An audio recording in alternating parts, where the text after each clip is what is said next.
una bienvenida a todas las personas que se han conectado en nombre de todas las entidades convocantes a esta tercera sesión en la que hablaremos acerca de la guía de práctica clínica para la atención del VIH de mano del Ministerio de Salud y Protección Social. Y nos acompañan también dos expertos de las Naciones Unidas, del UNFPA y el PNUD, con quienes ahondaremos o ampliaremos la información con respecto a herramientas y estrategias para la implementación y el seguimiento de la profilaxis preexposición PrEP. Nos acompañan para la sesión del día de hoy la doctora Cielo Ríos.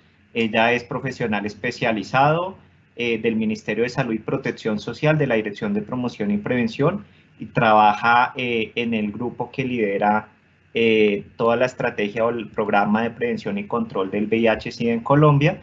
El doctor Yacid Estrada Santiago, que nos acompaña por segunda vez en este ciclo de conferencias desde el Fondo de Población de Naciones Unidas, UNFPA, y quien nos va a comentar acerca o nos va a contar acerca de la experiencia del UNFPA frente a la implementación del componente educomunicativo para la inducción de la demanda de PrEP. Y finalizamos con la presentación del doctor Félix Sebastián Rincón, quien nos va a socializar un conjunto de herramientas digitales para el seguimiento a usuarios de PrEP. Esperamos que con esta sesión podamos ir profundizando en herramientas de identificación de aspectos clave para poder implementar las estrategias de prevención combinada y en especial la profilaxis preexposición. Muchas gracias de nuevo a todos, un agradecimiento muy especial a nuestros tres conferencistas del día de hoy y le cedo la palabra a la doctora Cielo.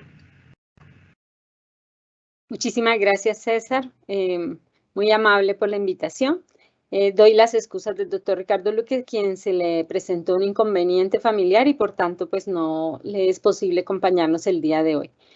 Entonces vamos a hablar un poco sobre prevención combinada.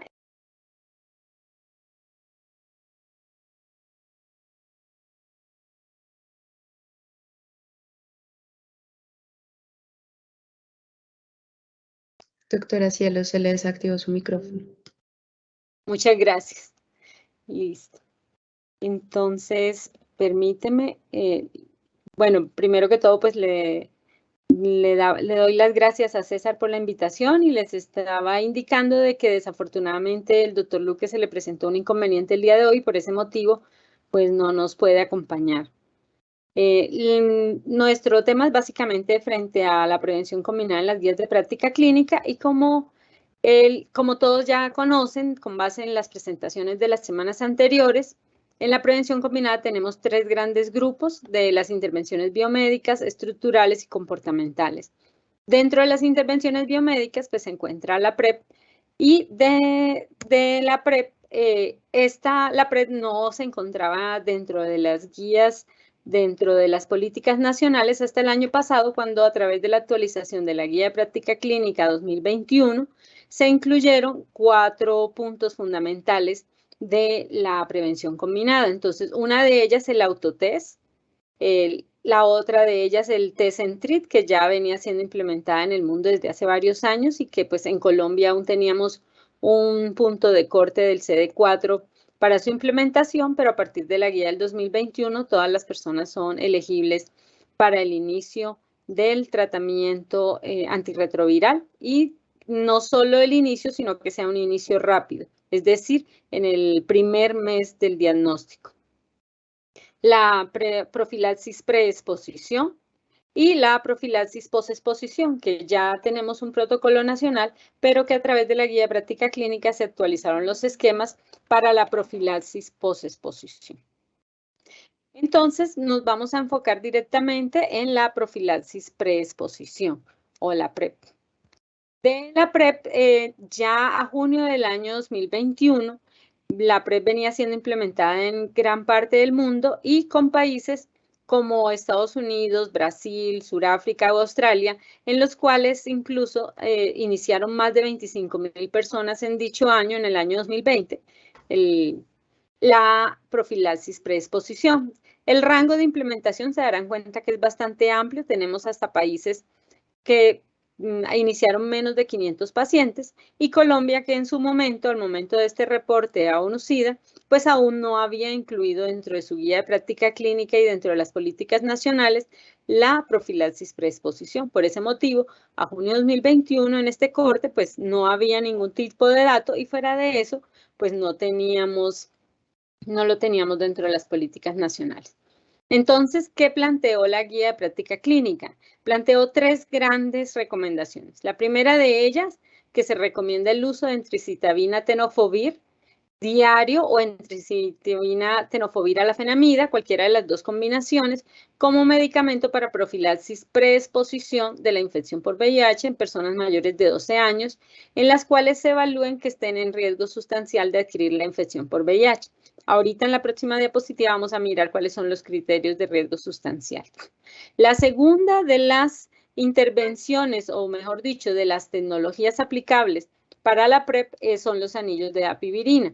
Para los anillos de dapivirina, estos se incluyeron para uso en mujeres mayores de 18 años que se evalúen con riesgo sustancial de adquirir la infección por VIH, pero tan pronto la tecnología esté disponible en el país. ¿Por qué? Porque en este momento aún no se encuentra disponible. Sin embargo, teniendo presente que ya la evidencia resaltaba la importancia del uso de la dapivirina como una profilaxis para las mujeres particularmente, entonces por esa misma razón se decidió dentro de la guía de práctica clínica incluirla inmediatamente para que tan pronto llegase al país, pues ya pudiese estar soportada por las directrices nacionales.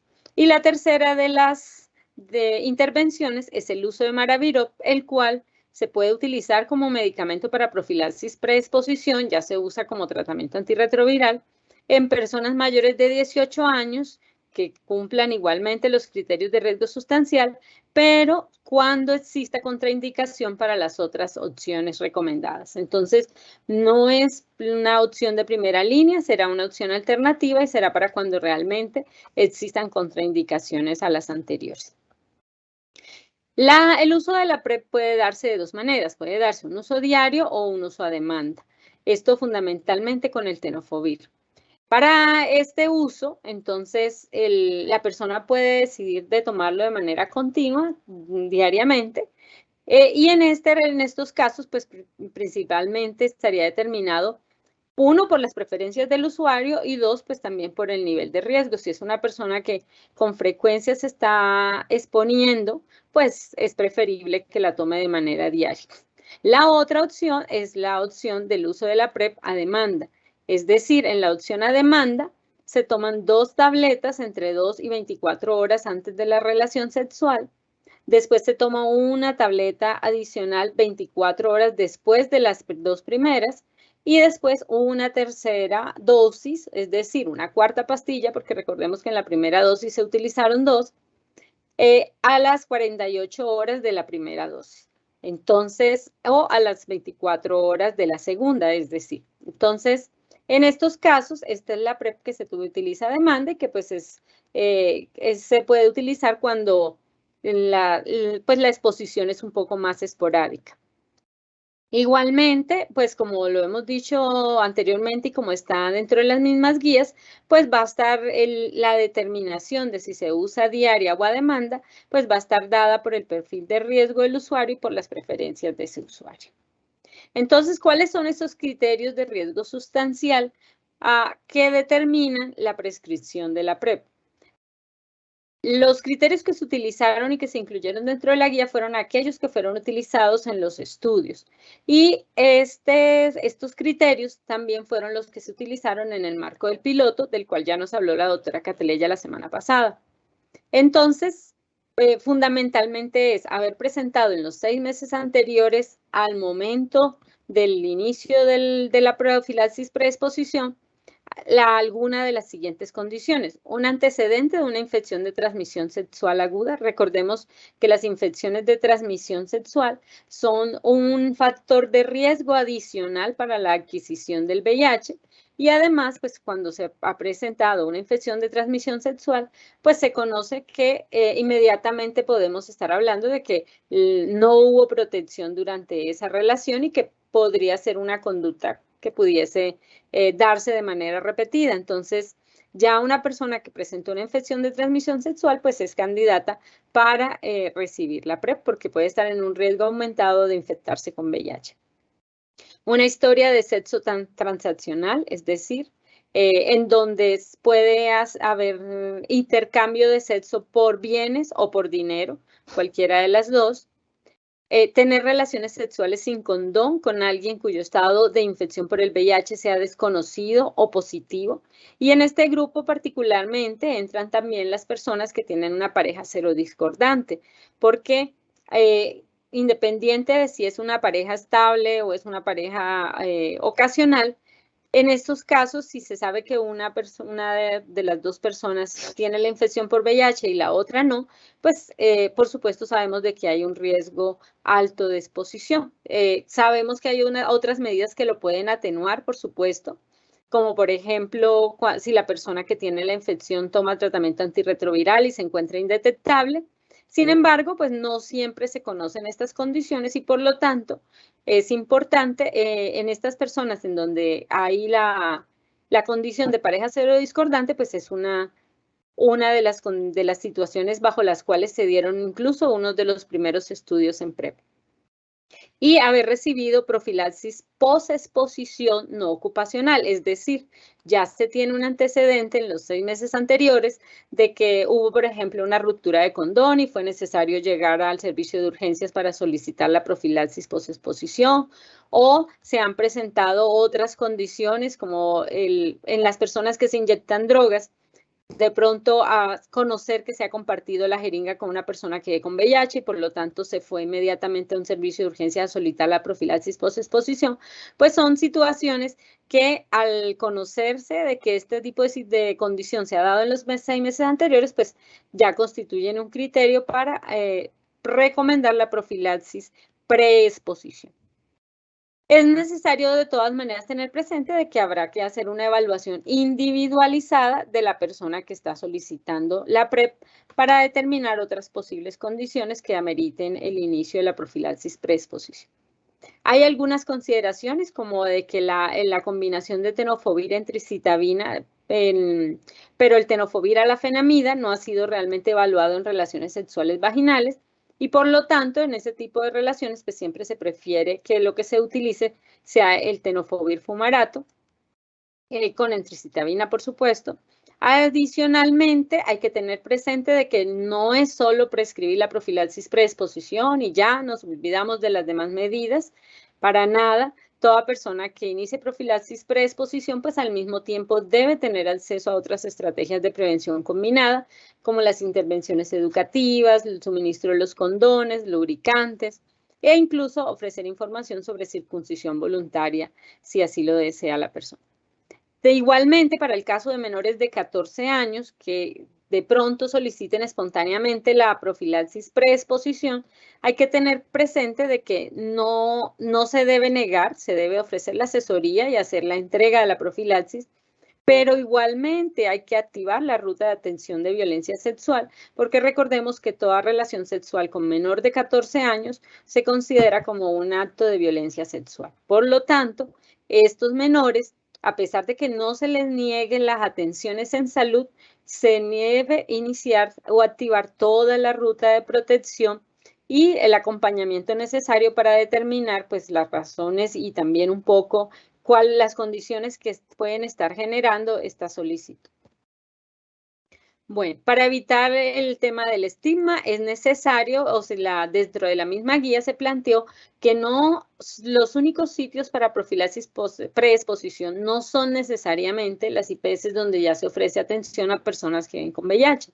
La profilaxis preexposición se puede ofrecer también en otros tipos de escenarios, incluidos los servicios de primer nivel, o lo que llamaríamos los prestadores primarios, y la posibilidad también incluso de ofrecerlo a través de atenciones ambulatorias.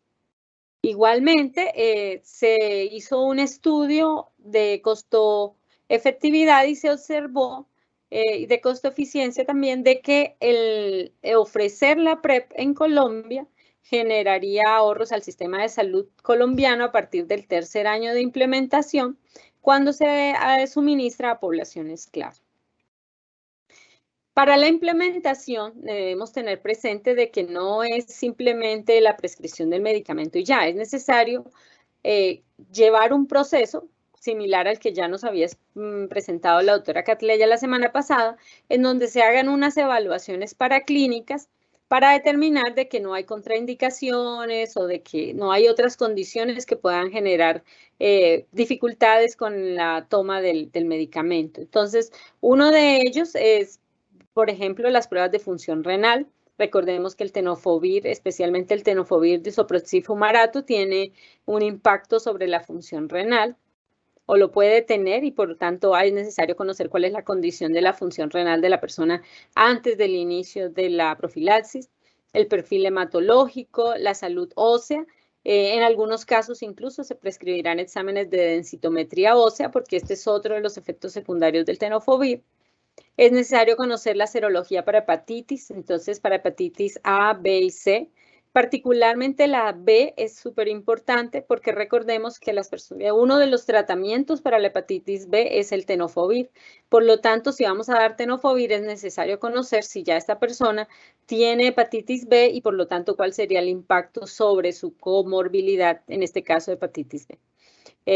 Hacer tamizaje también para sífilis, y por supuesto, el más importante, pues para VIH, porque se trata de una profilaxis preexposición y necesitamos asegurarnos de que la persona no tiene ya la infección por VIH. Igualmente se deberá evaluar el riesgo para otras infecciones de transmisión sexual.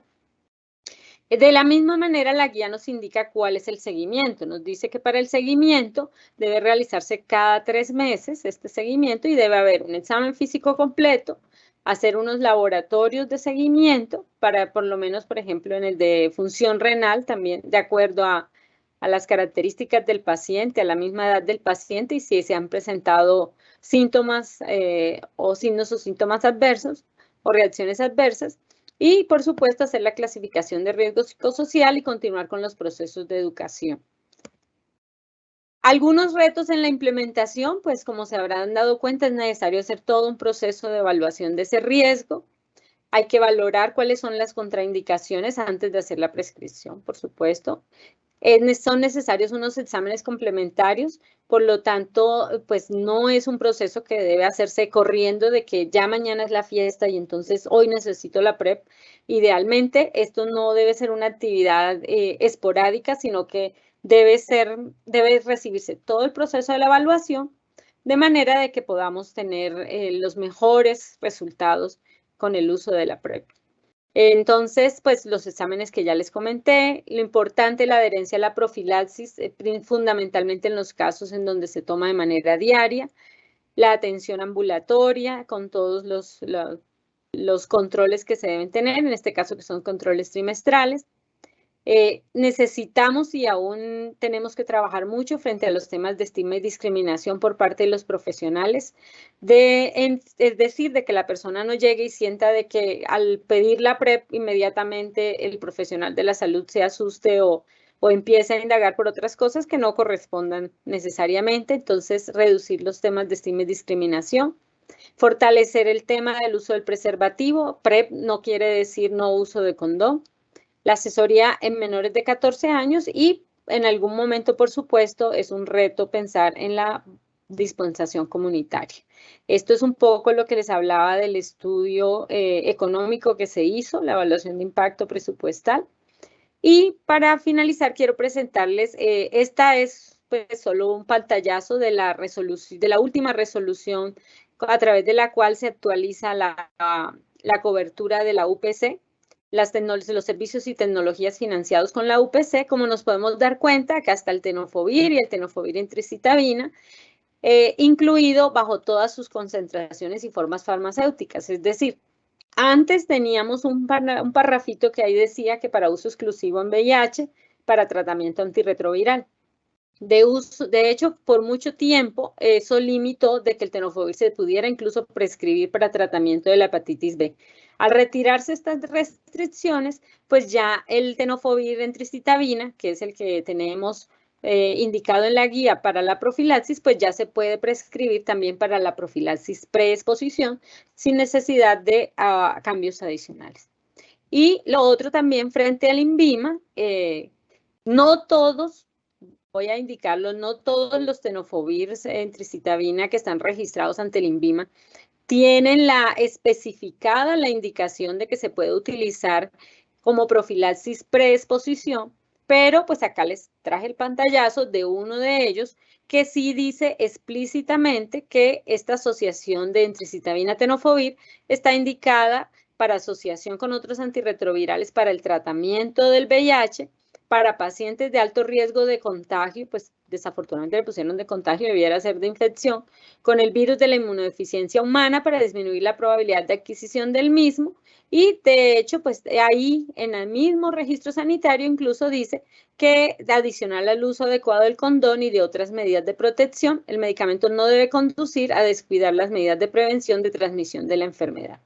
Entonces, en diálogos que se han tenido con el INVIMA ha indicado claramente que con que un registro ya lo incluya con ese uso, pues ese uso se extiende a los otros registros, aunque no lo tengan particularmente especificado dentro de la evaluación inicial que se hizo al producto. Entonces, esto para aclarar de que sí se puede utilizar, está cubierto por el plan de beneficios, está cubierto bajo las indicaciones del INVIMA. Y tercero, con César nos comentaba también de que hay inquietudes frente a si se emitirá un lineamiento antes del inicio de la expansión de la PrEP. En realidad estamos pensando en que sí se pueda emitir un lineamiento, pero que no implica que no se pueden iniciar desde ya la implementación de la PrEP, porque ya está desde la guía de práctica clínica, cuyo lanzamiento se hizo el año pasado, entre agosto y septiembre, y que por lo tanto pues ya se puede utilizar, y lo importante es de que los pacientes y las pacientes que lo requieren, pues se puedan beneficiar. Entonces, esos son los puntos fundamentales que traíamos para el día de hoy. Muchísimas gracias.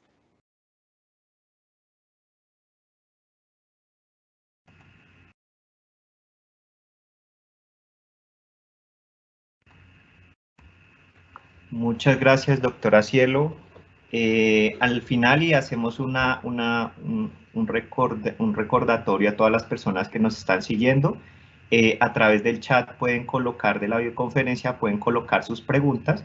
Al final de las 3 conferencias abriremos un espacio para resolver las dudas que se tengan frente a las diferentes presentaciones. Doctor Yacid, bienvenido y muchas gracias, lo escuchamos.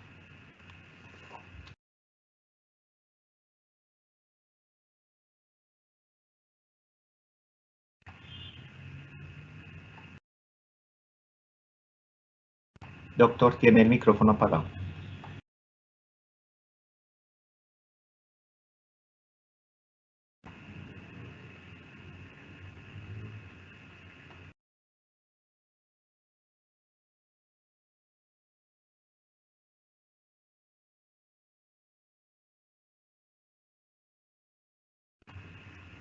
Aún el micrófono. Ya. Ahí la escuchamos. Ahí estoy, ok. Muy bien. Entonces, gusto en verles de nuevo. Reciban una cordial bienvenida a esta serie de conversaciones que estamos teniendo sobre la profilaxis preexposición. Nos habíamos visto hace 2 semanas hablando sobre prevención combinada, y en el día de hoy vengo a contarles brevemente, porque quiero darle más tiempo a Sebastián que hable sobre los datos, sobre cómo fue la intervención del Fondo de Población de Naciones Unidas, UNFPA, en el componente conductual para la promoción de la demanda. No es nuevo el tema de PrEP y no era nuevo en el 2018. De hecho, ya en el país se había identificado el fenómeno de PrEP silvestre o PrEP in the wild, y esto era personas que ya estaban usando PrEP, bien sea porque los habían obtenido en otro país y estaban importando los medicamentos, o porque de alguna u otra manera se había regado la voz. Entonces lo que se hizo fue iniciar y reconocer que ya había cierto tipo de información, pero se necesitaba tener información de calidad. Por esta razón, UNFPA, como organización, como agencia de las Naciones Unidas que tiene dentro de su cargo pues los temas de salud sexual y reproductiva, y además un relacionamiento con las comunidades más estrecho que otras agencias de Naciones Unidas, pues estuvo encargado de trabajar todo el tema de la comunicación para el cambio del comportamiento, que de hecho también buscaba que se derivara hacia la demanda de servicios para la PrEP. Entonces, como parte de este proyecto interagencial de prevención combinada para VIH, pues se encontrará el Fondo de Población de Naciones Unidas y no es casualidad que le volvamos a mostrar y que cada una de las personas que ha comenzado charlas con ustedes todos los miércoles hable de esta diapositiva. Y esto es importante porque necesariamente PrEP se inscribe dentro de la prevención combinada. No hay forma de que PrEP esté suelta de la prevención combinada, puesto que hace parte de ella, es una de las novedades que prevención combinada tiene, pero de nuevo hay que entender que se requiere lo estructural, lo comportamental y lo biomédico. Lo estructural lo que hace es promover un ambiente propicio, como son, por ejemplo, el hecho que se estuviera haciendo un piloto, el hecho de que se estuviera construyendo una guía de práctica clínica, pues nos daba la oportunidad de comenzar a trabajar en el tema. Antes de que la persona pasara a lo biomédico, teníamos que hacer un componente comportamental. Y no solamente antes, sino durante todo el tiempo que la persona se mantiene dentro de la intervención. Les recuerdo que lo comportamental tiene que ver con asesoramiento sobre reducción de riesgo, con educación sexual integral, con programas de educación entre pares y con campañas de mercadeo social. En este orden de ideas, UNFPA se orientó hacia una campaña de mercadeo social buscando un cambio del comportamiento en que, uno, las personas pues identificaran si eran o no elegibles para PrEP y dos, demandaran el sistema, porque incluso el componente comportamental muchas veces implica que la persona logre tener información sobre una tecnología o sobre una intervención para poder solicitarla. Entonces UNFPA se comprometió a esa parte y lo hace pues como se hace cualquier proceso de movilización social en salud.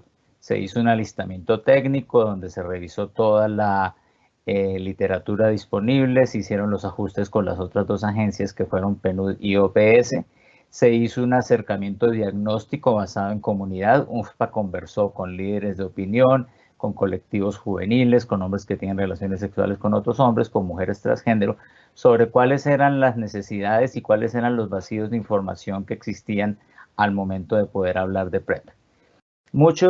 Y una de las cosas que encontramos era que había una desconfianza de las comunidades, en particular hombres que tienen relaciones sexuales con otros hombres y mujeres transgénero, que fue a quien se... Doctor, no estamos viendo su presentación. A ver, denme un momento. En este momento...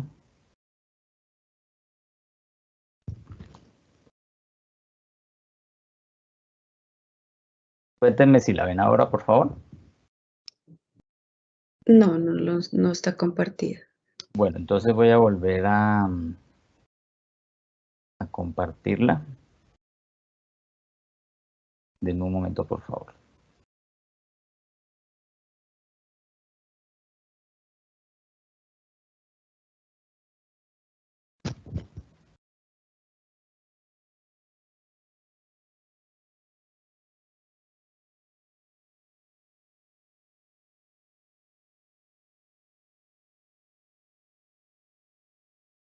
Díganme, por favor, si ya la pueden ver. No me aparece compartida, doctor. Voy a compartir entonces la pestaña ahora. Sí, señor.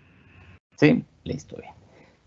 Estaba entonces en esto que eran las áreas de abordaje que ya las había explicado y luego pasé a contarles que habíamos hecho un alistamiento técnico, un acercamiento diagnóstico sobre qué era lo que las personas estaban esperando o pensaban de una intervención como esta, y dado que el piloto estaba orientado hacia hombres que tienen relaciones sexuales con otros hombres y mujeres transgénero, pues teníamos que saber muy bien qué tanta confianza tendrían estas poblaciones en el sistema y en la intervención, dado que históricamente las personas, pues hombres que tienen relaciones sexuales con otros hombres o mujeres transgénero, enfrentan tantas barreras dentro del sistema de salud a causa de estigma, discriminación y desconocimiento por parte de los profesionales de atención primaria, que básicamente cuando les proponen algo en salud, pues las personas no están muy contentas de ir a los servicios de salud porque, digamos la verdad, todavía no sabemos hacer un trato diferencial de las personas con orientación sexual e identidad de género diversa, y pues las personas no quieren ser molestadas o maltratadas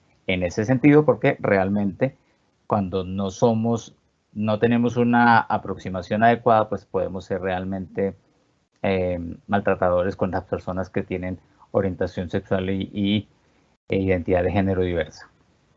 Cuando todo esto se supo y se supo las preocupaciones que se tenían por parte de las poblaciones, se supo que había algún tipo de conocimiento previo, pero no necesariamente basado en evidencia, entonces se les pidió a estas personas que hicieran un acompañamiento de una implementación de la estrategia, se tuvieron grupos focales, se recibieron sus orientaciones, sus recomendaciones y se inició la fase de acompañamiento e implementación del piloto PREP.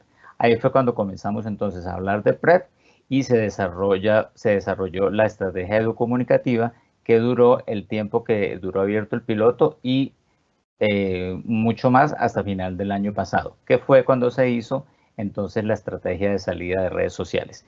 Dado que era necesario estar conversando con personas en todos los aspectos, se decidieron crear unos canales específicos en Instagram y Facebook para la difusión. Estos canales se llamaron, bueno, PrEP Colombia ya es tu parte, pero posteriormente la atención hacia esos canales teníamos que redireccionarlo nuevamente a la página PrEP Colombia y en particular a los lugares donde las personas pudieran encontrar información adecuada. Por esa razón, entonces, la estrategia de salida de redes sociales se llevó en el último trimestre del año pasado, redireccionando e informando a las personas que ese perfil de Facebook y ese perfil de Instagram se cerraban porque el piloto ya había finalizado, pero que podían seguir encontrando información en la plataforma educativa PrEP Colombia. La plataforma educativa PrEP Colombia es la que les mostramos la vez pasada, la vamos a mostrar otra vez brevemente, y es donde se encuentran todos los desarrollos educomunicativos que se hicieron desde UNFPA, y también les contará Sebastián de Penuda ahora más adelante, fue toda la plataforma que permitió hacer el monitoreo de la implementación del piloto. Voy a darle clic a el vínculo, espero que me abra bien, por favor me indican si lo hace. Tiene que compartir su pantalla completa. Listo, entonces vamos a ir con eso otra vez, a compartir la pantalla completa para que ustedes puedan ver la presentación que o la plataforma que les quiero mostrar.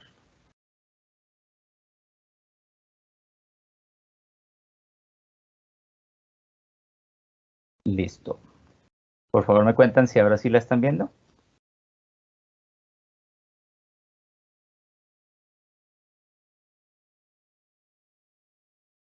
Sí. Bien. Entonces, ¿qué teníamos acá? El nombre de la estrategia y una primera parte donde las personas llegaban y tenían algunos tipos de información. Las primeras cosas que las personas se podían preguntar era si la PrEP sería para ellos, y esto les llevaba a realizar la encuesta y adicionalmente consultar o reasignar citas en el momento con los operadores que se estaba llevando a cabo. Adicionalmente se generaron otras estrategias o subestrategias, como fue la importancia de hablar de que indetectable es igual intransmisible, hablar sobre, para reducir estigma también de las personas que estaban tomando en PrEP como personas pues, que son como líderes de opinión dentro de las poblaciones LGBTI, o especialmente hombres que tienen sexo con hombres y mujeres transgénero, nos contaban sobre su experiencia positiva al tomar PrEP.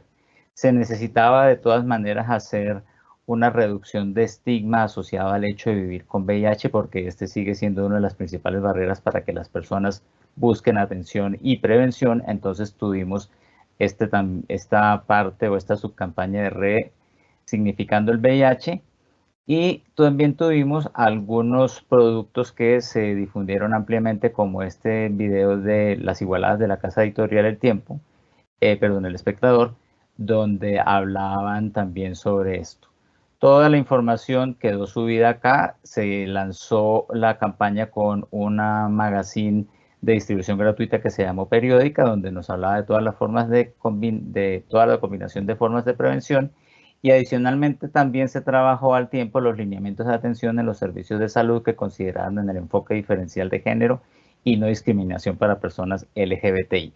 Todo esto para poder dar respuesta a las necesidades que tenían tanto las personas como los clínicos que estaban atendiendo este tipo de población.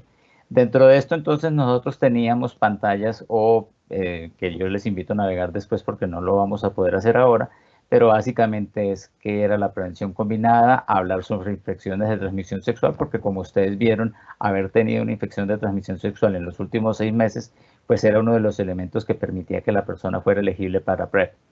Hablar del VIH, hablar sobre la profilaxis post-exposición, que también es una de las vías de entrada a PrEP, y seguir conversando sobre los temas relacionados con educación integral para la sexualidad y violencias basadas en género.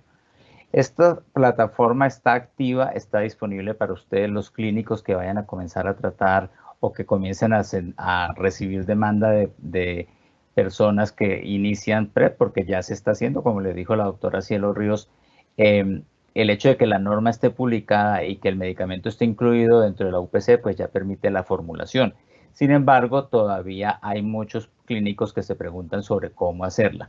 Les invito a que visiten esta plataforma para que puedan saber y enterarse. Nosotros lo que hacemos siempre es tener productos audiovisuales o productos de comunicación con una certeza técnica y con una calidad técnica tal que sean útiles para profesionales de salud, pero con un lenguaje tan sencillo que pueda ser entendido por cualquier persona de la comunidad.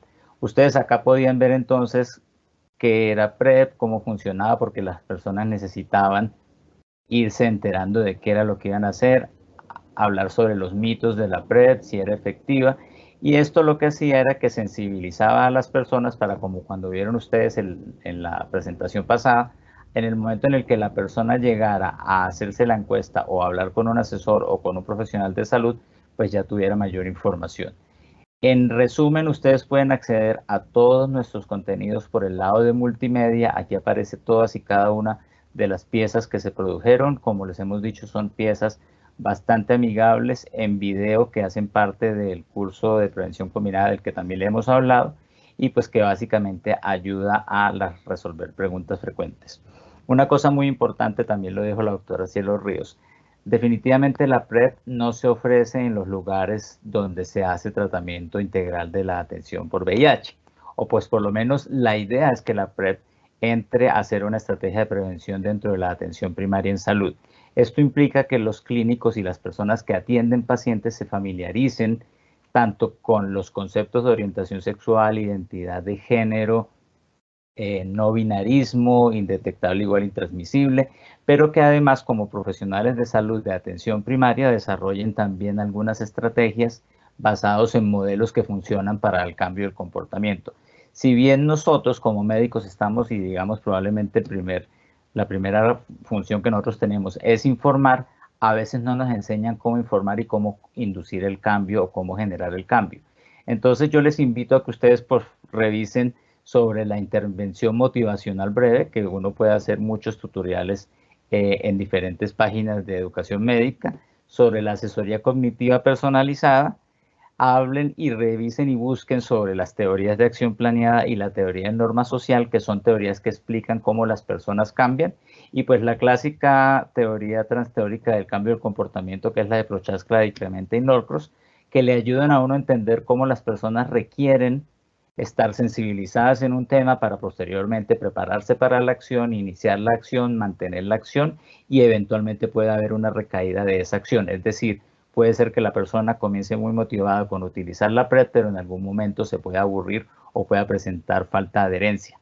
Conocer esos componentes son importantes, en estos videos abordan basados en estas teorías para poder acompañar a la persona a que retome el uso de PrEP si es que lo está suspendiendo. O como preguntaban en la sesión pasada, por cuánto tiempo la persona va a usar PrEP y si todavía sigue siendo PrEP la necesidad que la persona tenga en ese momento. Todas esas conversaciones debieran ser tenidas por nosotros, los médicos de atención primaria, que pues vayamos a recibir la demanda que indujo, este piloto y que está disponible ahora en la guía de práctica clínica. Con esto me despido y le doy paso a Sebastián para que les muestre entonces los datos sobre cómo funcionó el piloto y cómo funcionó la estrategia para el monitoreo de la intervención.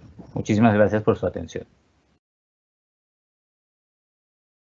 Buenos días para todas las personas conectadas, presentes.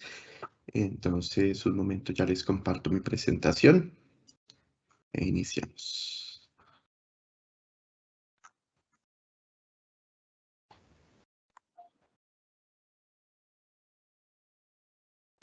segundo. ¿Me confirman si están viendo, por favor? Sí. Listo. Bueno.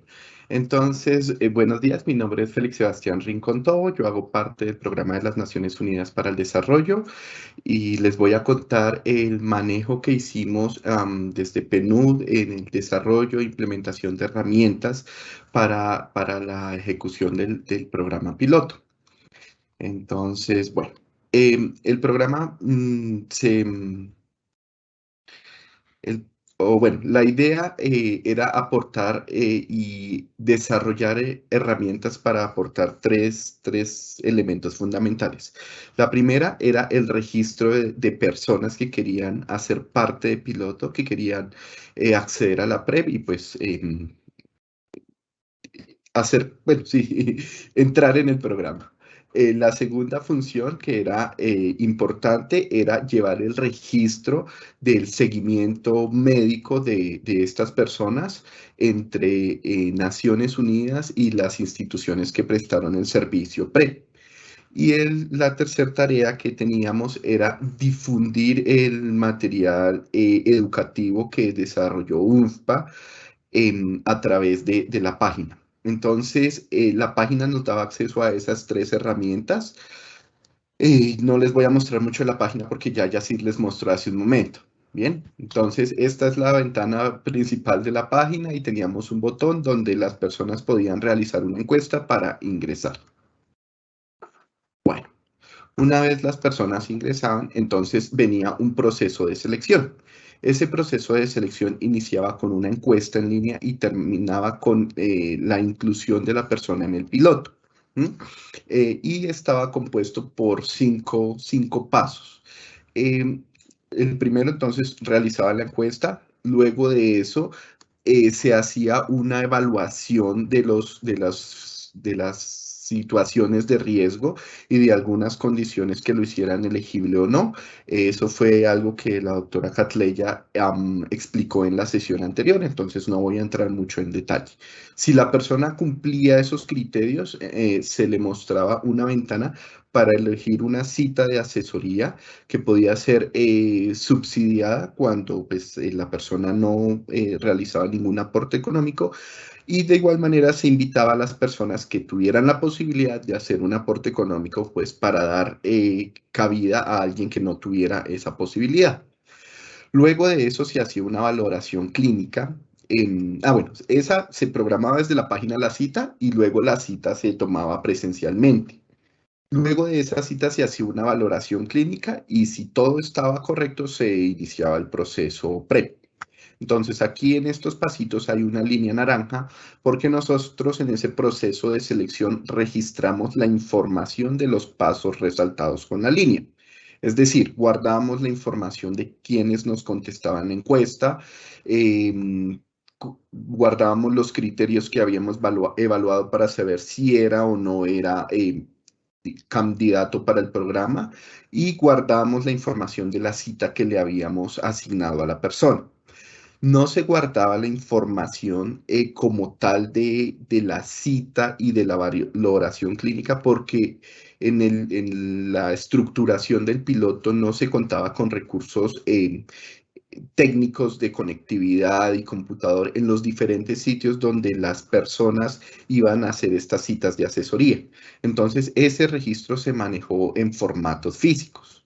Y una vez la persona iniciaba el piloto, iniciaba el programa PREP, entonces ahí sí ya volvíamos a tener un registro que en un momentico les voy a mostrar. Listo. Entonces, aquí tengo como un diagrama de flujo que más o menos nos describe esa parte de ingreso desde la página web. Entonces, la persona ingresaba a la página web, ingresaba a la encuesta, se mostraba una cláusula de tratamientos de datos personales. Si no aceptaba, terminaba ahí el proceso. Y si aceptaba, entonces se le pedían algunos datos personales. Luego se respondían las preguntas de contexto y conductas de riesgo. Si cumplía las condiciones que se establecieron, entonces se le contaba a la persona que había en dos brazos, uno subsidiado y otro particular que tenía un aporte económico. La persona elegía el brazo por el que quería participar. se mostraban las citas de asesoría disponible y finalmente la persona elegía una cita y se le daba un comprobante para que fuera la institución que prestaba el servicio. En cuanto a los datos personales que pedíamos, tratamos de limitarlo al máximo posible para no como generar un rechazo en los participantes de que esta información, digamos, fuera muy comprometedora, digámoslo así. Entonces, limitamos al máximo. ¿Qué les pedíamos? El número de documento de identidad, sus nombres, apellidos y si querían, podían compartirnos un número de teléfono para contactarlos si de pronto se abrían más citas o había disponibilidad en alguna sede, ese tipo de cosas.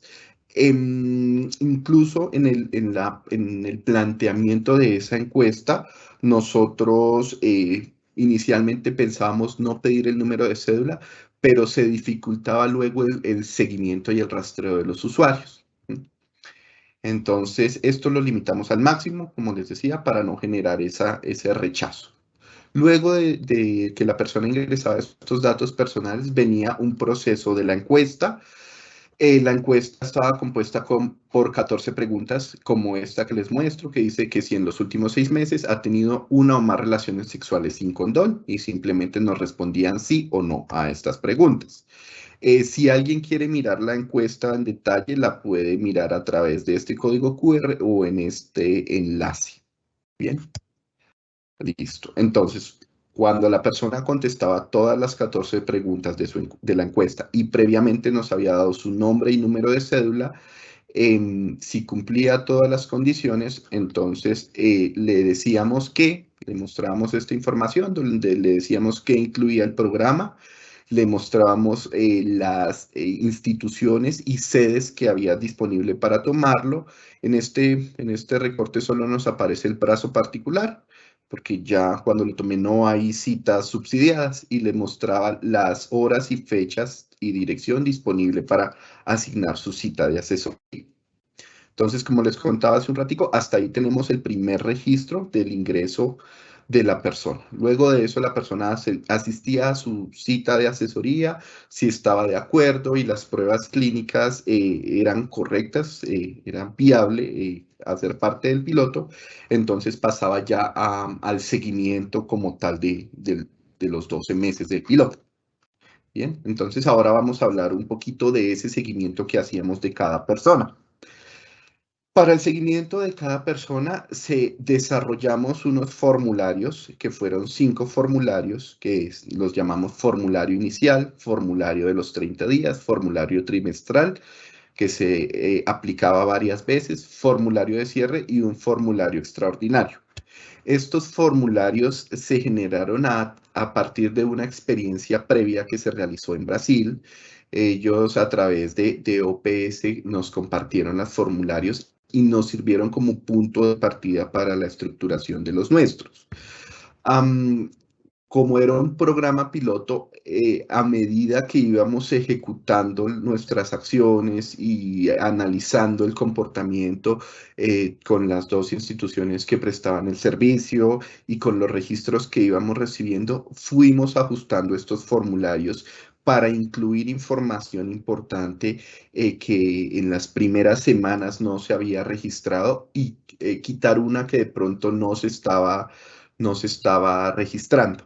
Adicionalmente, durante este proceso, pues tuvimos todo el tema de la pandemia, entonces hubo que dinamizar los formularios porque estaban pensados para que en cada cita de control se tomaran pruebas clínicas de las personas y pues no siempre era posible. Entonces, adaptamos los formularios para que se registrara alguna información y luego se pudiera complementar una vez las pruebas se tomaran. Entonces, estos formularios pues también son parte de nuestro aprendizaje en ese proceso de seguimiento a cada usuario. Entonces, con este código QR o en esta dirección pueden encontrar el documento PDF de los 5 formularios para su conocimiento. Yo para el detalle solo les voy a mostrar uno y pues ya quien desee puede descargarlos o mirarlos con mayor detenimiento. Perdón. Bueno, entonces, ¿cómo usábamos esos formularios? Esos formularios los usamos de la siguiente manera. El formulario de ingreso lo usábamos en una cita que la llamábamos cita de ingreso. Esta cita se realizaba ya con el médico de la institución que iba a prestar el servicio. Se realizaba pues el primer día y se registraban estos parámetros, pruebas rápidas de VIH, de otras enfermedades de transmisión sexual, los antecedentes de vacunación por hepatitis B, perdón, algunas pruebas de sífilis, síntomas de clamidia y de gonorrea, y se registraba la entrega del medicamento PrEP que se estaba dando al paciente. En el ejercicio que nosotros estudiamos para iniciar esto de Brasil, se hacía solo un seguimiento a los 3 meses. Y también es lo que la norma o las guías de PrEP internacionales sugerían. Sin embargo, de acuerdo y por sugerencia pues, de las personas de OPS, se estableció un seguimiento al mes que nos permitiera hacer ajustes, digamos, de manera rápida y no esperar si a los 3 meses identificábamos alguna dificultad. Entonces, por eso establecimos este control una vez la persona cumplía un mes de estar en el programa.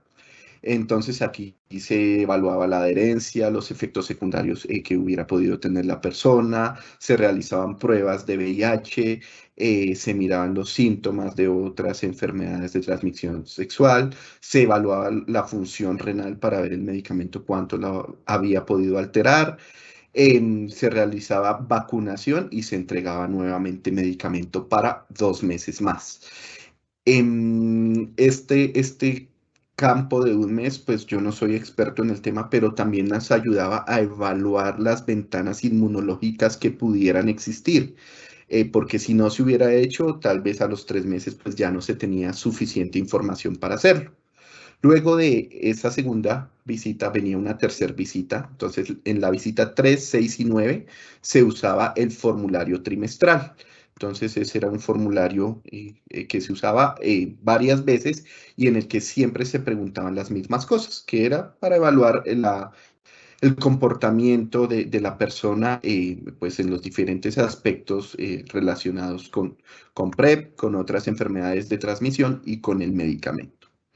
Finalmente, cuando la persona completaba sus 12 meses de tratamiento, se diligenciaba un nuevo formulario para evaluar el cambio que había existido entre la cita de ingreso y la cita de cierre. Entonces, si se había afectado algún parámetro pues de su función renal, si había adquirido alguna otra enfermedad de transmisión, y toda esta información como que nos permitiera tener 2 fotografías al inicio y al final de cada persona. Aquí no está plasmado, pero ese formulario de extraordinario nos servía para registrar situaciones en las que las personas presentaban un efecto adverso. Entonces ellos se comunicaban con la institución y la institución registraba este formulario. O algunas personas que de pronto por los temas de pandemia tuvieron unos días en los que no consumieron el medicamento, se reingresaban o se analizaba la situación con ese formulario extraordinario. Aquí tengo a forma de ejemplo el formulario de la primera atención médica. Entonces están los datos básicos de una persona, el tipo de identificación, número, nombre del centro de atención que le iba a prestar el servicio, sus nombres, apellidos, el nombre identitario de esta persona, como información de cómo se había enterado del piloto. Ya alguna información como de sus antecedentes y alguna información de las pruebas de diagnóstico que se hacían para VIH y para otras enfermedades, y también algo de la función renal. Como les digo, en este QR o con esta dirección pueden ver todos los formularios al detalle. Listo. Ahora, ¿qué hicimos cómo hicimos operativos estos formularios? Para esto desarrollamos un sistema de información que básicamente tenía estos roles. Había una administración desde Naciones Unidas y teníamos unos perfiles de analistas de Naciones Unidas que nos permitían pues, extraer o generar análisis con la información que se registraba. Perdón. Luego de eso teníamos un perfil de coordinador para las dos instituciones prestadoras del servicio y debajo de ese perfil coordinador teníamos 3 roles. Un rol médico, que eran las personas que hacían el seguimiento a cada persona. Un rol que nos permitía marcar las asistencias de las personas a las citas iniciales de asesoría. Y finalmente un rol de analista que podía consultar o generar estadísticas de los usuarios de su institución. Entonces así estaba establecido ese sistema de información. Ahora, esto lo hicimos y también a nivel de formulario, buscando siempre garantizar la protección de los datos de las personas. Entonces se establecieron los permisos pues como con toda la minucia para cada uno de estos roles. Las personas, por ejemplo, que tenían acceso a los datos personales de cada usuario eran solo el médico que prestaba la atención, los analistas y el coordinador muchas veces solo veía información a nivel de totales, de cuántas personas cumplieron, cuántas no, cuántas han tenido, digamos, alguna novedad, pero no de datos personales de nombre, de teléfono, sí, incluso el documento de identidad no se mostraba muy a menudo para pues, proteger la información de las personas. En esa búsqueda, les muestro por aquí, me devuelvo un momentico, el primer formulario y todos los formularios registraban los nombres de la persona y el barrio, no pedíamos la dirección exacta para no registrar, pues, o registrar la menor cantidad de datos sensibles. Eso, pues, cuando tuvimos todo el tema de pandemia, pues, que cuando se pensó no estaba contemplada la pandemia, nos generó, pues, todo un esfuerzo adicional porque fue necesario pedir a los usuarios a través de su teléfono y su correo sus datos para poder enviar por domicilio el medicamento. Bueno, entonces les estaba contando, este sistema de información tenía estos roles y se veía más o menos de esta manera. Para cada usuario se generaba un perfil donde teníamos los datos básicos de contacto. Esto, como les digo, solo lo veía el médico que iba a hacer la atención de la persona. Teníamos la información de la encuesta de conductas de riesgo a la que había contestado, las citas de asesoría que había programado, porque algunas personas las fallaban y pudieron ser varias. Y finalmente tenía acceso a los formularios de seguimiento que esta persona había diligenciado. Adicionalmente, el sistema nos ofrecía otras funciones. Por ejemplo, para cada institución le mostraba la agenda que tenía para las citas de asesoría en cada día o en el mes o la semana. Algo que es importante, desde este sistema nosotros solo registrábamos las citas de asesoría y los formularios de seguimiento al programa, pero toda la gestión de las citas posteriores la realizaba directamente cada persona con la institución que le prestaba el servicio. Entonces, si bien tenemos el formulario de seguimiento, no tenemos la información de con quién pidió en la cita, qué día, a qué hora se la dieron, eso no se registró acá. Les decía, el sistema de información entonces también nos permitía llevar ese control de la agenda de asesoría, consultar las personas, entonces mirar cada persona qué controles tenía. Como les digo, estos listados pues se mostraban en la mayoría de veces sin datos de identificación y ya solo cuando el médico identificaba alguna novedad pues entraba a hacer la revisión al detalle. Y también nos mostraba las encuestas de las conductas de riesgo. Aquí tengo algún ejemplo de cómo las veíamos. Entonces nos identificaba si eran hombres que tenían sexo con hombres, mujeres trans, cuándo las habían contestado, si habían tenido relaciones sexuales sin preservativo con más de una persona en los últimos 6 meses. Y aquí así cada una de las conductas de riesgo que se evaluaban para el ingreso. Bueno, eso en cuanto al sistema de información. Aquí pueden ver un ejemplo de un formulario de los que están en PDF que les mostré hace un momento, cómo se veía desde la aplicación. Entonces estaban todos los campos para diligenciar, el médico podía eliminarlos si de pronto simplemente lo creó o lo creó por error o estaba visualizando qué más información pedía. Podía guardarlo en borrador si faltaba algún dato o podía finalizarlo una vez estuviera completamente diligenciado. Al finalizarlo, la información ya quedaba bloqueada y no se podía hacer modificaciones de forma directa, sino haciendo una solicitud al administrador del sistema. Esta parte amarilla de la derecha fue un cuadro que una de esas modificaciones que tuvimos que hacer durante el ejercicio para facilitar que el médico identificara la información de formularios previos y que podía ser relevante para cada seguimiento. Entonces, esto es un ejemplo, ¿no? Entonces, si había de pronto tenido alguna reactividad en otra enfermedad o una reactividad en VIH o algún tipo de dato que fuera relevante para cada formulario. Este justamente es el formulario extraordinario de reintegro que les contaba que lo manejábamos cuando había algún reingreso o alguna novedad de pronto de un efecto adverso con un paciente, con una persona, perdón. Listo. Con esta información que recolectamos, entonces, ¿qué hicimos? Lo que hicimos fue generar los indicadores para nuestro informe del piloto. Entonces, ¿cómo hicimos eso? Desde acá, por acá en estas funciones, pues que no les muestro en este momento, que se llamaban personas normal y matriz de información, extraíamos una matriz para analizar.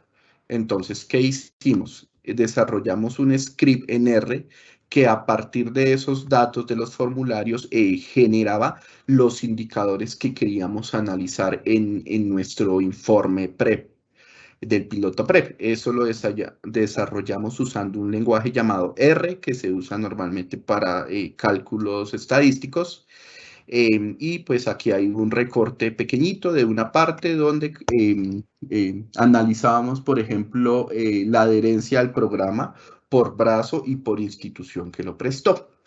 En esta URL está el código en R de ese script y con el código QR lo pueden descargar desde GitHub si de pronto a alguien le interesa conocerlo, analizarlo, modificarlo.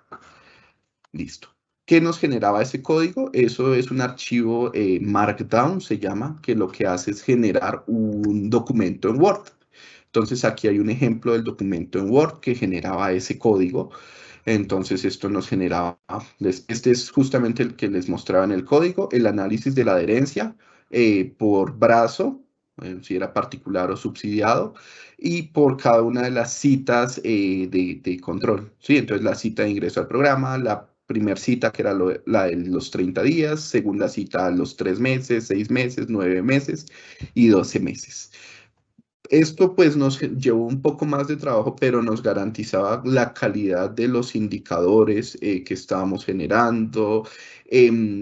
También nos facilita como la supervisión del proceso de cálculo. Entonces se hacía el proceso y se socializaba con las instituciones, con las diferentes agencias de Naciones Unidas para que sirviéramos también como de auditores del proceso y pues minimizar los errores al máximo. Listo. ¿Qué aprendimos de este proceso? Lo primero, que la protección de datos personales es importantísima. A veces de pronto, desde cuando se está desarrollando, planteando una aplicación para otro tema que no es un tema de salud, pues esta parte de los datos de pronto no tiene tanta relevancia, pero en contextos como este, el nombre, el teléfono, son datos a los que solo las personas que realmente los necesitan deben poder acceder, porque o si no, lo que podemos estar es revictimizando a las personas que estamos intentando ayudar. Lo segundo es esa comprensión de la necesidad que se tiene para hacer seguimiento a estos programas. Esto fue un programa piloto y fue un proceso continuo de aprendizaje y mejora desde el sistema que se desarrolló y también lo que nos enseñaban desde las instituciones y desde el personal médico.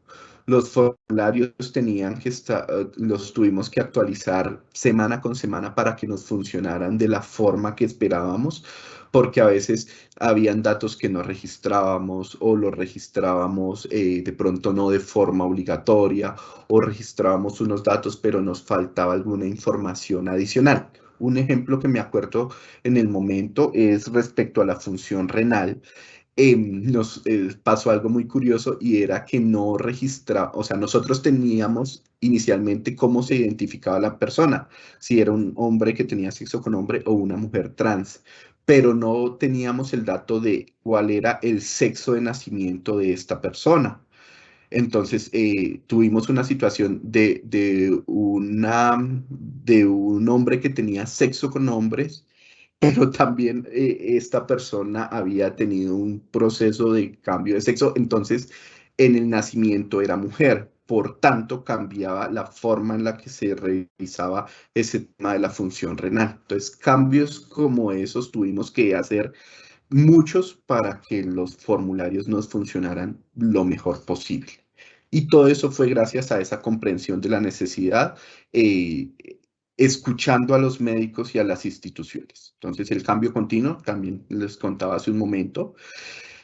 Algo que aprendimos es que es muy importante promover la adherencia de los usuarios, esto recordando las citas, ayudándoles a establecer herramientas para que recuerden tomarlo, ayudándole a llevar un registro de cuántos ha dejado de tomar, porque eran los temas que más recurrentemente, digamos, habían novedades cuando se hacía el seguimiento a los usuarios. Lo siguiente, pues conocer muy bien la población a atender para todo el tipo de datos a registrar. Entonces, hay preguntas que dependiendo una población u otra, pues se pueden hacer, no se pueden hacer porque pueden ser ofensivas o hay que hacerlas de maneras diferentes. Y finalmente, la importancia del material educativo. Entonces, en esta parte, les cuento un poquito para esa lección, y es que inicialmente la página no estaba o solo estaba para el acceso a las personas. En el momento en el que se incluyó todo el material educativo desarrollado por UNFPA, esto potenció muchísimo la página, nos aumentó el número de visitas de una forma increíble. Pese a que ya se habían acabado el ingreso de personas subsidiadas, la página se ha mantenido con un número de visitas elevado. No recuerdo el dato exacto, pero en este momento tenemos aproximadamente 4.000 visitas al mes. Y pues también fue algo que aprendimos, el aprovechar toda esta situación para difundir y educar y formar a las personas que participaron y que ingresan aún a la página. Entonces, con eso termino mi presentación y quedo atento a las preguntas.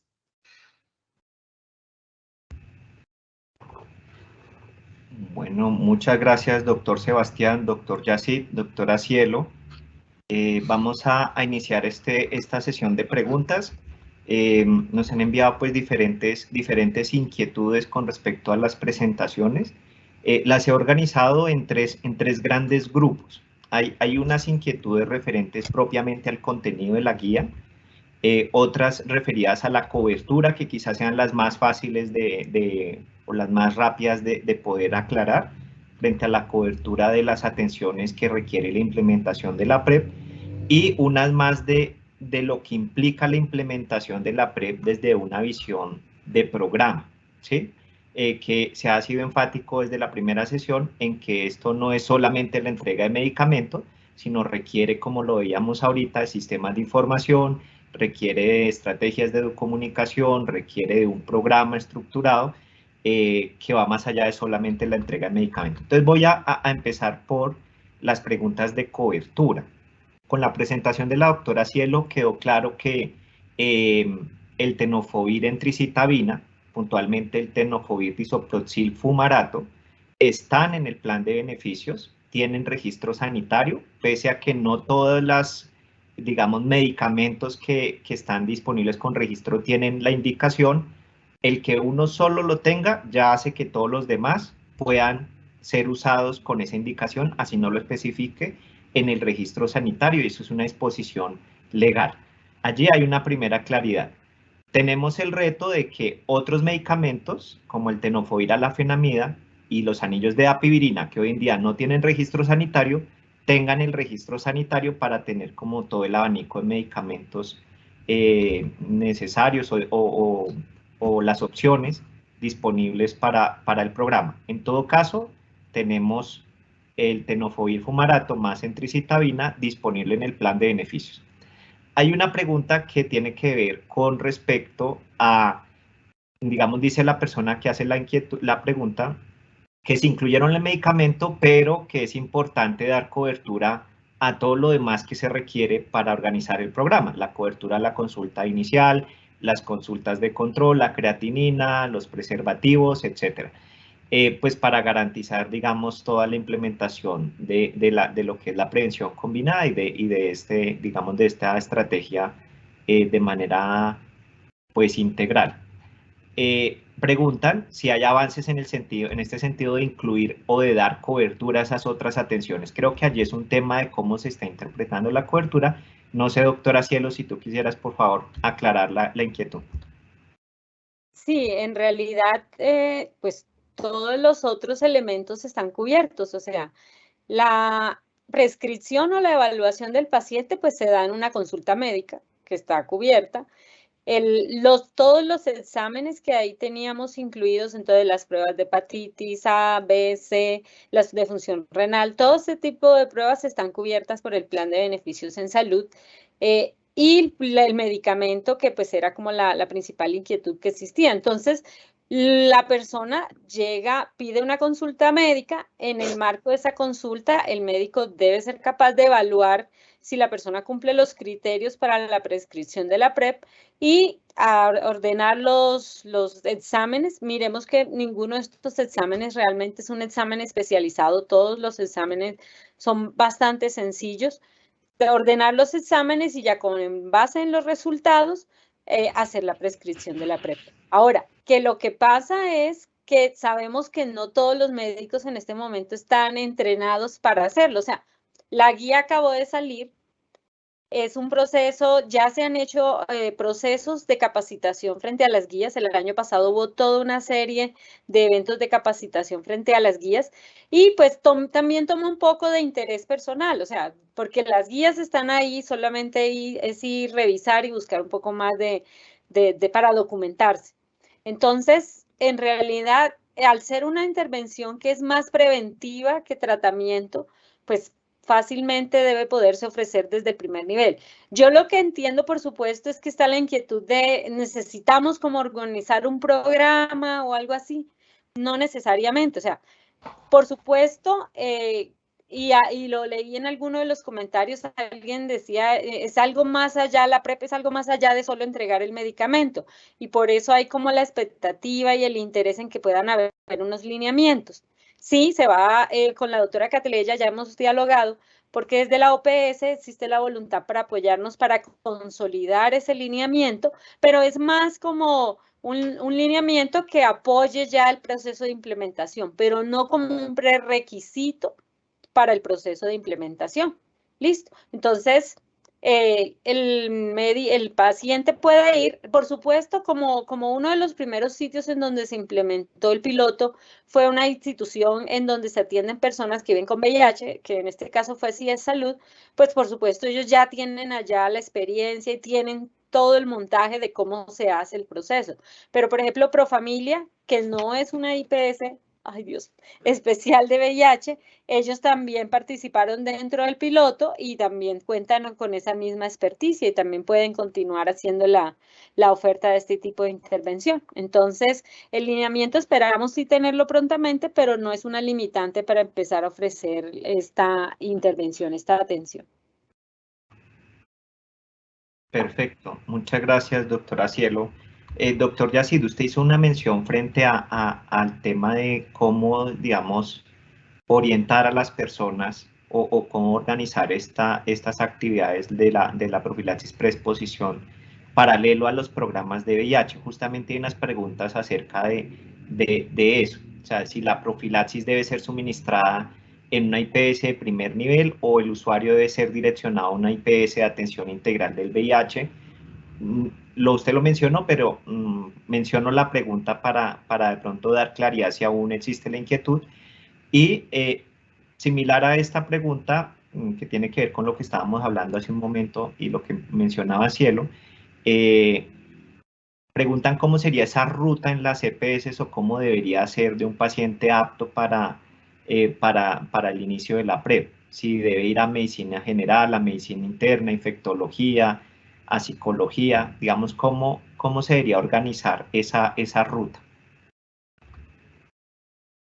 Bueno, dentro de la evidencia y de las preparaciones que se hicieron para comenzar el PrEP, el piloto PrEP en el 2018, con OPS participamos en un evento de pilotajes PrEP en Latinoamérica y dentro que se hizo en la Ciudad de México, y dentro de las observaciones o anotaciones que hacían es que la PrEP debiera mantenerse como una intervención cercana a la comunidad, es decir, idealmente en atención primaria en salud. Y nos contaron la semana pasada pues que la guía PrEP de Organización Panamericana de Salud se está también revisando para poder complementar con poder tal vez como agregar el componente comunitario. ¿Cuál es la recomendación desde mi experiencia y desde lo que vimos dentro del piloto? Se requiere un proceso de sensibilización y de conocimiento sobre la sexualidad en general, cuestión que es muy deficiente dentro de los médicos profesionales y mucho más difícil dentro de los profesionales especializados. Acá lo que se requiere es entender la sexualidad humana como una cuestión que funciona para el disfrute de las personas, en el que las personas son autónomas y sus derechos sexuales y reproductivos pues marcan el ejercicio de los mismos. Por supuesto, hay que formarnos un poquito más, hay que entender al otro. La sexualidad de cada persona es de unicidades, nadie está, o todas las sexualidades no son iguales, la de cada persona es diferente. Debemos nosotros, como profesionales de salud, dejar de tener un modelo hegemónico sobre lo que entendemos por sexualidad y formarnos un poquito. ¿Dónde lo pueden hacer? Leyendo todo lo que tenemos y mirando todos los videos que tenemos en la plataforma PrEP Colombia. Una cosa muy importante es involucrar o entender desde el área de calidad de la atención que sea una atención centrada en las necesidades del usuario. ¿Qué está pasando en este momento? Las personas ya están demandando PrEP en los servicios, llegan donde los médicos profesionales, donde los médicos generales, que pues obviamente no tienen la formación. Usualmente los temas de VIH se ha pensado que es como para hiperespecialistas e infectólogos, pero pues hoy día médicos generales podemos hacer atención y control de pacientes. Y cuando llegan entonces a donde los médicos generales, pues los médicos generales básicamente se asustan, no saben si eso es posible, piden una remisión a medicina interna, el médico interno mucho menos tiene pues conocimiento de qué se trata esto y terminan escalando a la persona a infectología, constituyendo costos adicionales en el sistema y barreras para el usuario. ¿Cuál es la invitación? Las personas que participaron en la anterior presentación recibieron vía correo electrónico las herramientas que OPS tiene dispuestas para la preparación de PrEP. Leerlas es muy útil. Revisar nuestros componentes educativos dentro de la plataforma PrEP Colombia también es muy útil.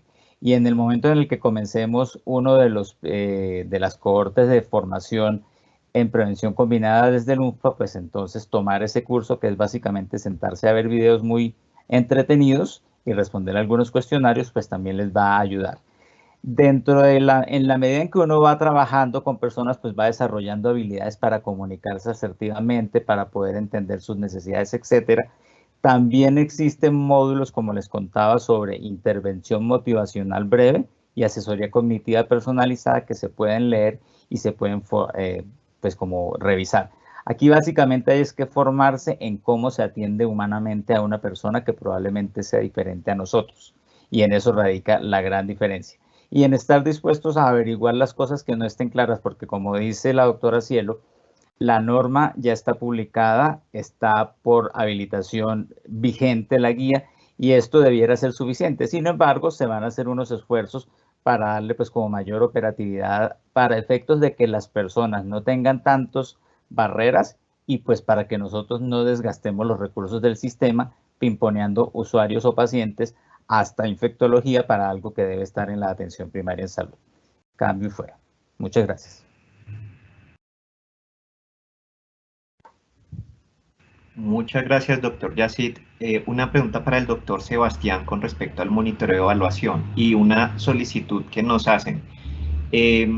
La pregunta es con respecto a cuál es el porcentaje de adherencia o más bien de no adherencia que se observó en la población beneficiaria del piloto y si identificaron cuáles fueron los factores, digamos, asociados o más asociados al fracaso en el seguimiento.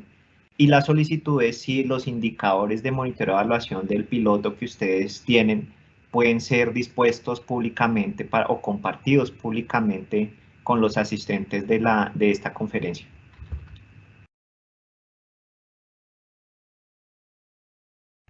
Bueno, respecto a al porcentaje de personas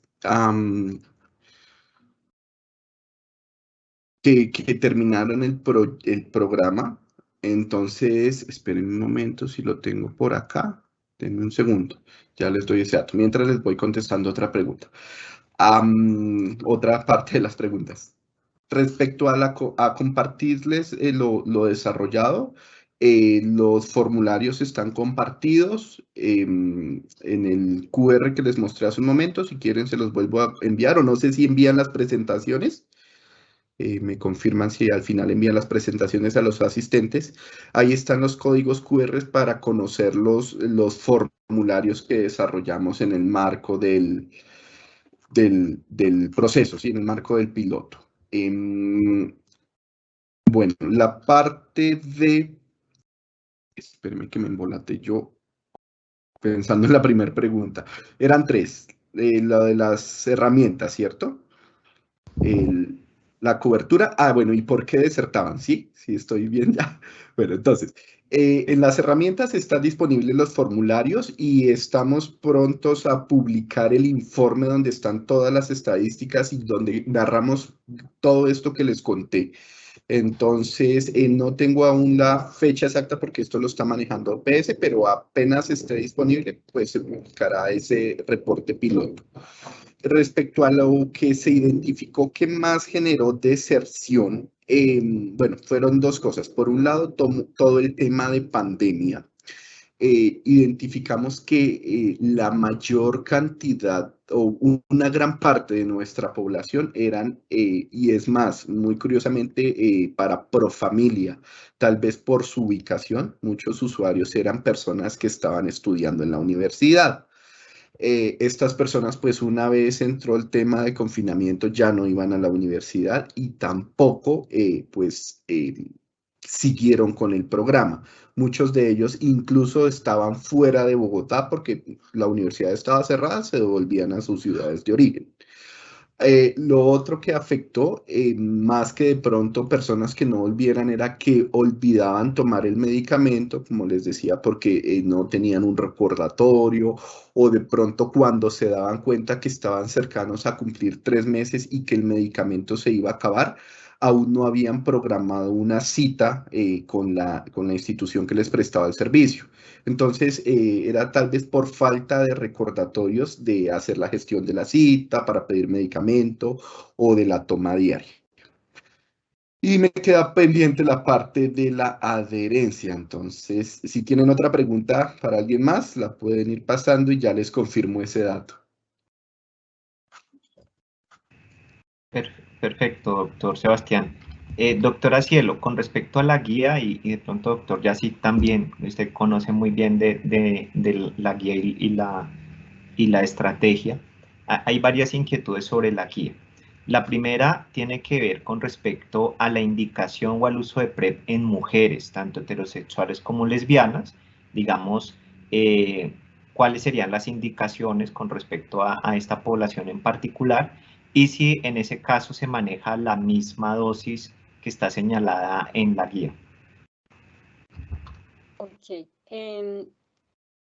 Dentro de lo que está establecido en la guía, pues no hay una exclusión, por supuesto, de mujeres, y básicamente la selección de quien va a recibir la PrEP está dada por los criterios de riesgo sustancial.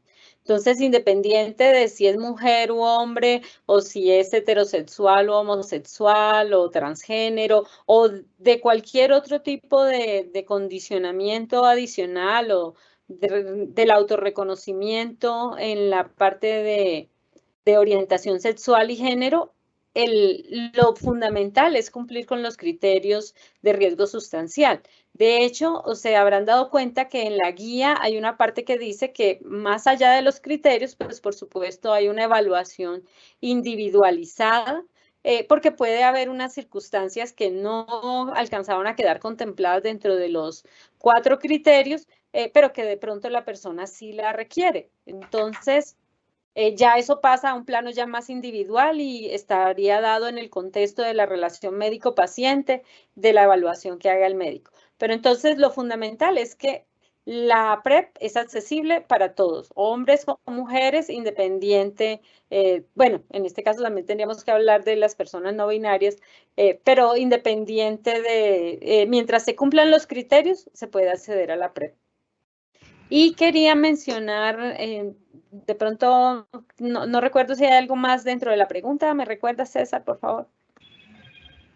La dosis, si cambia la dosis en el caso de mujeres, y quizá quisiera aprovechar para complementar la pregunta con una que recién llega acerca del tratamiento para menores de 15 a 17 años.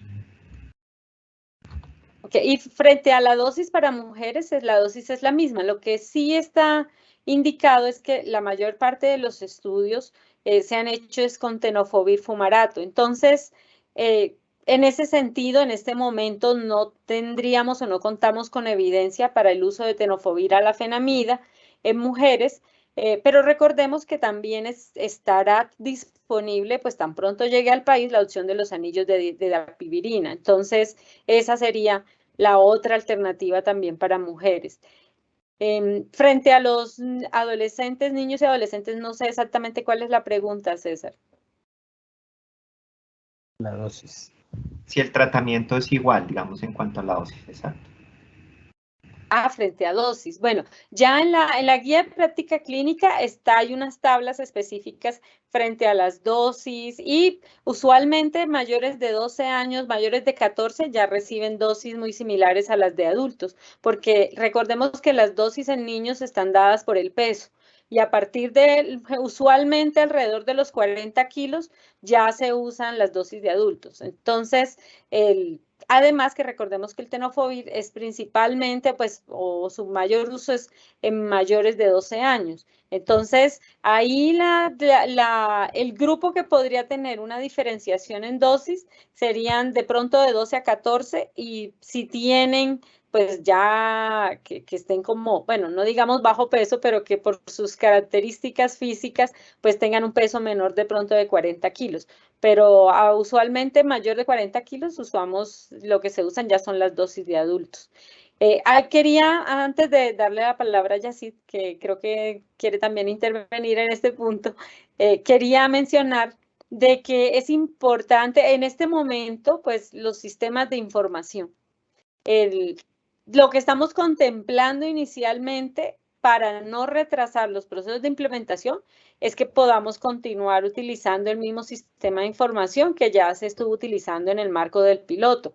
De hecho, sabemos que si es salud, por ejemplo, con pacientes que han ingresado en atención con PrEP, posterior al final del piloto han continuado utilizando la misma herramienta. E igual nosotros pues tenemos una reunión con Sebastián para dialogar un poco más, pero en este momento lo que estamos contemplando es que se pueda continuar haciendo el registro a través de esa misma herramienta. Esto pues para las personas que están en el auditorio y que estén interesados y probablemente profesionales de la salud en iniciar el proceso de atención de las personas que están buscando PrEP, para que sepan de que sería importante y es importante hacer el diligenciamiento de esa herramienta, porque este es uno de los indicadores de ONU-SIDA a los cuales el país responde.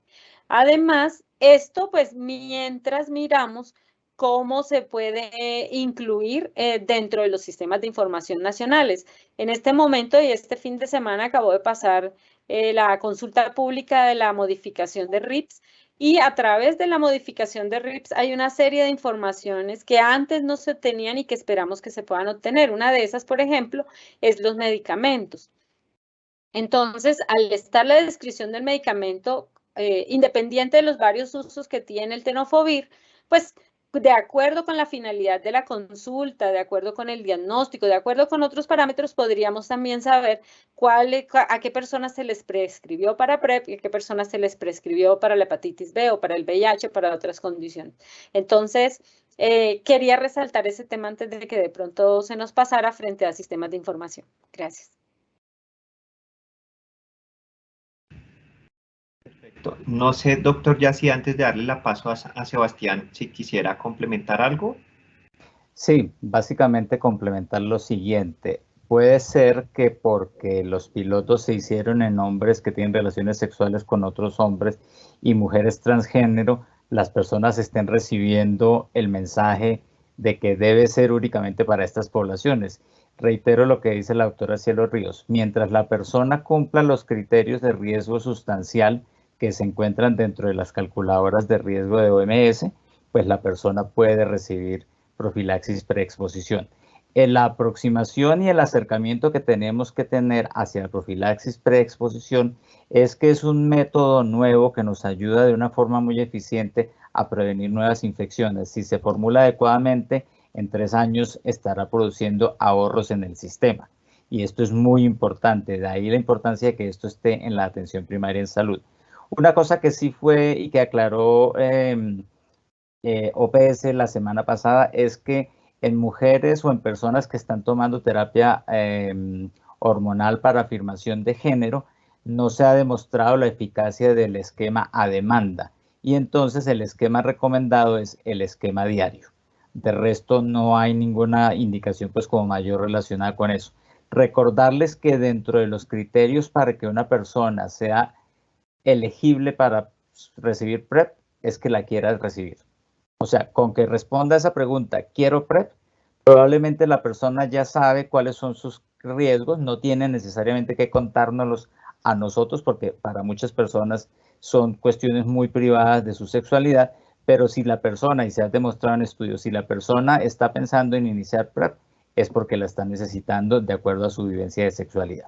Era para cerrar esa información. Muchas gracias.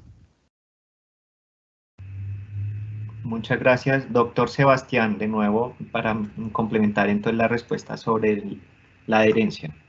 Sí, señor. Bueno, la adherencia al programa fue del 67.95, es decir, de las personas que iniciaron el piloto, 67.95% terminaron sus 12 meses. El resto, pues, desistió o no continuó por alguna situación personal o alguna recomendación médica. Y para complementar el tema de las mujeres, de las personas que pueden acceder a esto, cuando analizamos la información de la encuesta de acceso, identificamos que de cerca de 7.000 personas que la contestaron hasta el año pasado, más del 30% eran mujeres que no pudieron acceder al piloto porque no era nuestro enfoque, pero era la población más grande de personas interesadas en adquirir PrEP, en acceder a PrEP. Eso era todo. Listo, perfecto. Doctora Cielo, otra pregunta sobre la guía de manejo o la guía de práctica clínica. Nos preguntan si en el caso de usuarios que tienen parejas positivas, ¿por cuánto tiempo se puede ordenar la PrEP? Y hay otra pregunta relacionada frente a si después del segundo año de manejo ocurre algún cambio en el esquema o no. Bueno, el uso de la PrEP está dado por el riesgo.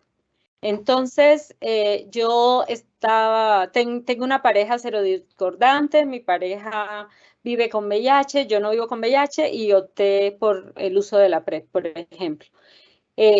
Pero dentro de 6 meses se acabó la relación, no nos pudimos entender más y se diluyó ya esa relación que se tenía.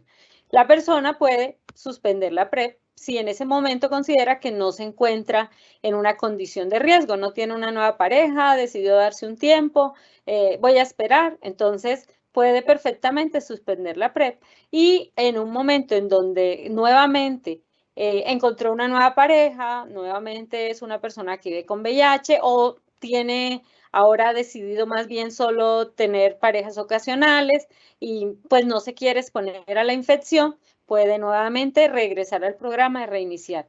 Entonces, está dado más es por la exposición al riesgo. Ahora, si mi pareja, si mi condición de riesgo es permanente, pues debo permanecer en la PrEP, porque en el momento en que deje de tomarla, pues voy a estar expuesto nuevamente. Esto no es una cura, ni no es que después de cierto tiempo pues ya voy a quedar como inmunizado y no me voy a infectar, no. Entonces, mientras esté expuesto al riesgo, debo tomarlo. Y si por ciertas circunstancias, como expliqué, ese riesgo ya no está presente, pues podría suspenderla y al momento en que se reinicie, pues retomarla. Recordemos que esas condiciones son las que van a hacer que la persona determine o prefiera si usa la PrEP a demanda o si usa la PrEP a diario. Porque si es una exposición permanente, pues mejor que la tome a diario. Pero si realmente son situaciones muy ocasionales, pues ahí estaría la PrEP a demanda. Doctor Yacid. Sí, una pregunta frecuente también es, ¿qué pasa con una pareja serodiscordante donde el miembro positivo es indetectable? Entonces, también dentro de la guía y dentro de la herramienta de OPS, pues nos hablan cómo abordar esa situación. Y en general, si la persona lleva un tiempo indetectable, tiene buena adherencia, hay buena comunicación entre la pareja, no se han presentado otras infecciones de transmisión sexual, no tienen otras parejas, en teoría, la indetectabilidad daría la protección a la persona seronegativa. Sin embargo, en la práctica, las parejas de las personas seropositivas prefieren continuar usando la PrEP. Y es importante esto, ¿por qué? Porque es una protección adicional que ellos quieren tener y porque en algunos casos de mala práctica, en algunos pilotos, cuando las parejas alcanzaban la indetectabilidad, les suspendían la PrEP a la persona que había decidido tomarla. Y aquí lo que debe primar es el criterio de si la persona quiere tener esa protección adicional. Entonces, eventualmente una pareja serodiscordante podría prescindir de la PrEP, pero lo más usual y lo habitual es que la pareja negativa se mantenga en PrEP, así la otra pareja esté serodiscordante, y nosotros como profesionales de salud no podemos prohibir el uso, ni desaconsejarlo, ni quitarle la formulación a una pareja que claramente tiene indicación para tomar. Muchas gracias.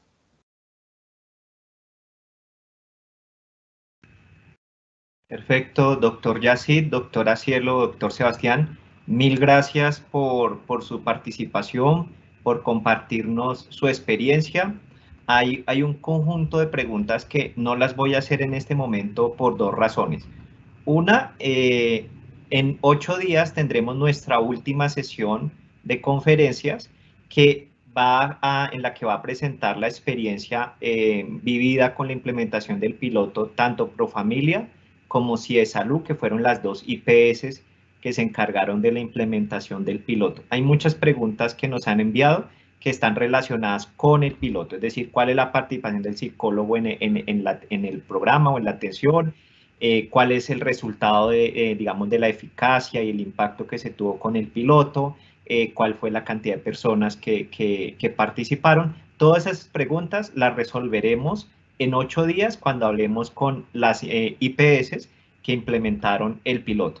Recordarles también que en el canal de YouTube de ASEMI están grabadas las diferentes conferencias. Hay preguntas que de pronto pueden resolver viendo la última conferencia que tuvimos hace 8 días, donde se revisó la evidencia que hay a nivel internacional frente a la implementación de la PREP.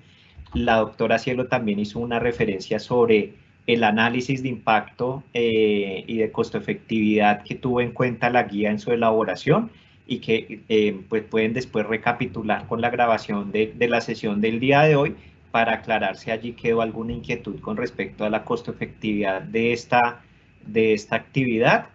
Y no, básicamente invitarlos a que nos sigan en el canal de YouTube, a que si de pronto no han visto alguna de las conferencias previas puedan revisarlas en el canal, y invitarlos de nuevo a la presentación a nuestra última conferencia en 8 días, a la misma hora, de 8 a 9:30, en la que hablaremos ya en detalle y tendremos un tiempo suficiente, porque van a ser solamente 2 presentaciones, para poder aclarar todas las inquietudes y poder conversar con ustedes o aclarar las diferentes dudas operativas que se tengan con respecto a la implementación de la PREP. De nuevo al UNFPA, al el PNUD, al Ministerio de Salud, mil gracias por su participación el día de hoy, y a todos los asistentes también por el interés y por seguirnos. Un buen día. Muchas gracias, César. Un feliz día.